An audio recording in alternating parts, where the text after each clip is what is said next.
নমস্কাৰ সমবাসী ৰাইজলৈ মোৰ চেনেলৰ অন্য এটা ভিডিঅ'লৈ আপোনালোক সকলোকে স্বাগতম জনাইছোঁ। আজি মোৰ ওচৰত এটা হাফ কেজি কেকৰ অৰ্ডাৰ আছিলে আৰু কেকটো বনাই থাকোঁতে এটা কথা মনলৈ আহিলে, মানে কালি মই যেতিয়া ৰিলছ চাই আছিলোঁ তেতিয়া এটা বহুত ধুনীয়া মই বস্তু পালোঁ।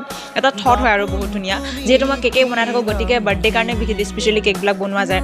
গতিকে আচলতে কি জানেনে, জন্মদিন হয় কি, মানে এইটো যোনটো প্ৰশ্ন হয় ন, এটা প্ৰশ্ন, জন্মদিন যে হয় কি, এইটো BBC ৱৰ্ল্ডৰ এটা অনুষ্ঠানত বিশ্বৰ সকলো VIPৰ উপস্থিতিত সোধা হৈছিলে, যাৰ তাতকৈ সুন্দৰ উত্তৰটো কোনে দিছিল গম পায়নে? ডক্টৰ APJ আব্দুল কালাম দেৱে দিছিলে। তেওঁ কৈছিল যে জন্মদিনটোৱে আপোনাৰ জীৱনৰ একমাত্ৰ দিন যেতিয়া আপোনাৰ কান্দোনৰ শব্দত আপোনাৰ মায়ে হাঁহিছিল। ইয়াৰ পিছত এনে দিন আৰু কেতিয়াও নাহে যেতিয়া সন্তানে কান্দিলে মাকে হাঁহিব, হয়নে নহয় কওকচোন বাৰু?